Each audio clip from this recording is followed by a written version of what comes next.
everyone, this is Gabby Bauman. Today I'm going to be teaching you guys how to play the Korean card game Hwa Tu, spelled Hwatu.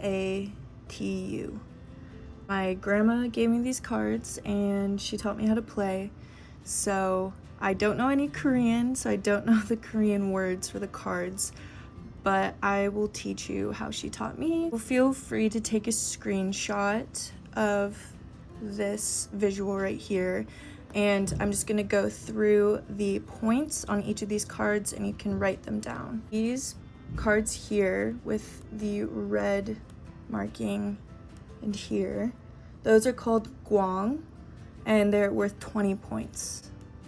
These are gwang. Okay, so next you have the less complicated design, which is worth 10 points, which would be any of these banners with the lettering on it, not the plain banners. Any banners or animals, so here, the bird, and this one right here is worth 10. And this one right here with the writing. Anything with writing, these flags, or animals is worth 10. And then the last 2 point categories are any plain flags, which is worth 5. Anything that's just a basic design like these flowers is not worth anything. Okay, so once again, I have point value going high to low. This is the second half of the deck. First, we'll start with the gwangs. There's 2, a crane and moon. Then we have the 10 points with any of the animals. So bird here, boar here, and the 3 birds here. The 5 points, which are these plain banners here. And then everything else, so these here, they're worth nothing, but they're still in these categories. All right, the next part of Hwa Tu that you need to learn how to do is shuffle. Now, shuffling is probably the hardest part besides memorizing the point values and categories.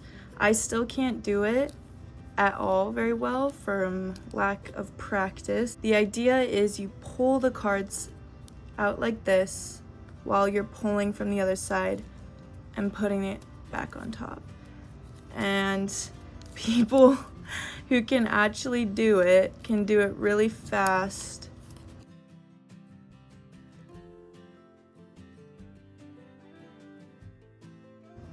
Okay, so the next step is dealing the cards, and the person who didn't shuffle would deal the cards. It's just me, but usually it's a 2-player game. So you're going to start dealing 4 cards face down, then 3 cards face up in the middle, then 3 cards face down, 3 cards face up in the middle, and that's it.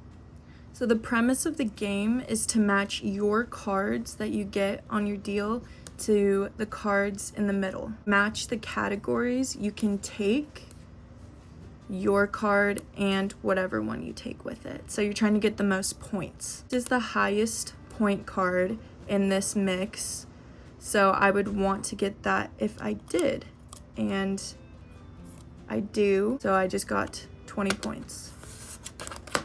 So when you take a card from the pile, you have to flip one over in the middle. You always have to have 6 cards playing in between the 2 players. It would be the next player's turn, and for learning purposes, I put this card here. The next player goes and has this gwang moon card.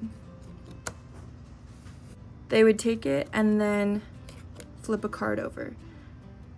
So this back and forth turn of trying to collect the most points continues until there are no more cards left in this pile.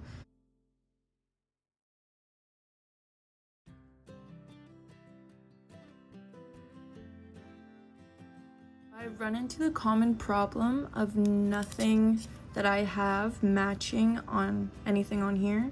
So if I couldn't do that, I would simply flip over a pile.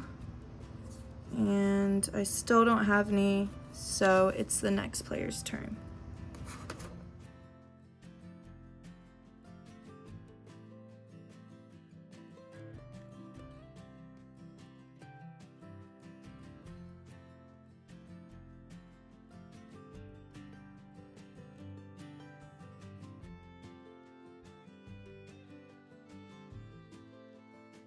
After you finish the game, it's time to count the points.